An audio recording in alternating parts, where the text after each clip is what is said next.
Hello and welcome to this introduction to the Pause Stop Reset Yearbook.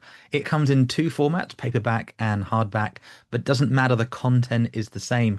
This is a copy that I can get off Amazon, and we also have our local copies printed as well. But what's important is what's inside the yearbook, and that's what we're going to go over today. So I'm joined by Terry. Terry's in the States. Terry, you've been using the yearbook and the journal for a while now. Where do we begin this introduction to the yearbook, do you think? I would like to start with the idea of the title, what it implies for pause, stop, and reset.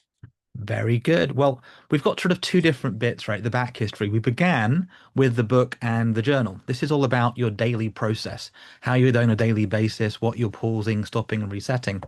And what we got present to, and it's a known thing, is that life happens in seasons and cycles. And it's very easy to get caught up in the 90 days of the journal. So the yearbook is all about applying these principles on a bigger time frame, years and decades. Now, you still use the journal daily, but the yearbook is all about how you can actually apply the ideas of pausing, stopping, reset over the next 12-month cycle and inside a bigger context of decades. Does that make sense? Yeah. Because what happens in life, I don't know if you found this, you wake up on a Monday, you go to work, go to school, and suddenly 6 months has gone by, a year or so has gone by, and we get caught up in the doing on a daily basis. Maybe a week planning what's happening next week, next month. We just had Christmas here in the UK, so it's January if you record this. And suddenly in about, I don't know, October, November, people start going Christmas. And then it'll be Easter, and then it's summer, and then it's Halloween, and then it's Christmas again. So we know that there are these yearly cycles, but often we haven't got that perspective. So the yearbook is all about giving you that place to reflect and to think about which season and cycle you're in. And one of the key distinctions we touch on is that often we think in linear paths in the West. We think about the 12-month year plan, but in actual fact, it's a cycle. This is a yearly rotation that we used to know as our ancestors did, right? We had the spring, the summer, the autumn, the winter. We had these seasons flowing and cycling. We have meteors, we have moons, we have planets rotating.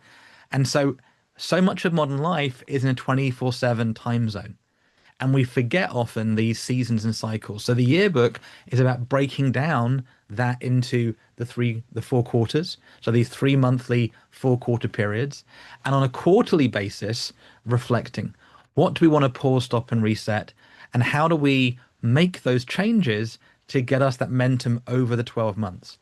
So that when you look back and reflect, you go, I've moved the needle in the right direction. So it starts with a lot of planning. It starts with thinking through that 10-year plan. Where are you at? Where do you want to get to? Putting some goals in, and then allowing yourself on a quarterly basis to go, this is my plan for the quarter. And at the end of the quarter, at the end of the months in the quarter, what worked? What can I develop? What needs to be reset?